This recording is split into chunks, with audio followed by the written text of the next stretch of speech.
Hello, this is Father Daniel Kim, Maryknoll Missioner, and welcome to our daily Gospel reading and reflection. Today's Gospel reading is according to St. Matthew, chapter 9, verses 32 to 38. A demoniac who could not speak was brought to Jesus, and when the demon was driven out, the mute man spoke. The crowds were amazed and said, "Nothing like this has ever been seen in Israel." But the Pharisees said, "He drives out demons by the prince of demons."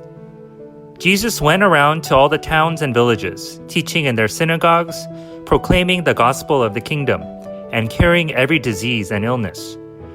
At the sight of the crowds, his heart was moved with pity for them, because they were troubled and abandoned, like sheep without a shepherd. Then he said to his disciples, "The harvest is abundant, but the laborers are few.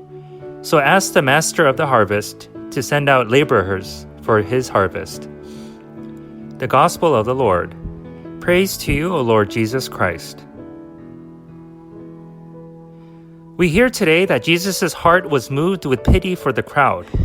However, several Gospel commentaries present a more suitable replacement for pity, which is the word compassion. Pity comes across as having somewhat of a condescending tone, like Jesus felt sorry for the crowd, like how someone feels sorry for a sick puppy. Compassion, on the other hand, presents a much more intimate and relatable approach, where Jesus' humanity is stirred because he feels what the crowd is feeling. And our faith teaches that God, by having sent his Son to earth, was the ultimate show of compassion, because through Jesus' two natures, divine and human, the full gamut of human emotions, as well as life's sufferings and joys, were directly felt and experienced by God who became man. A comparison that will probably fall short but might help could be this. So bringing back the sick puppy into this hypothetical situation, it is like we humans becoming a fellow dog in order to be fully in communion with the, let's say, sick rover. But with God becoming a human being is infinitely more significant.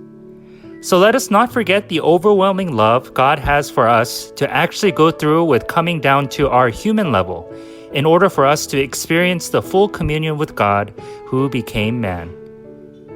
Thank you for listening to today's Gospel reading and reflection. Please be sure to tune in again tomorrow. Have a blessed and compassionate day. If you enjoyed today's Gospel reading and reflection, please make sure that you subscribe wherever you're listening to podcasts. Also, if you know somebody who may find value in today's reading, please make sure that you share it with them. To learn more about how you can support the work that Maryknoll does around the world, please visit us at maryknollsociety.org. And if you're interested in subscribing to our online magazine, please feel free to visit us at maryknollmagazine.org.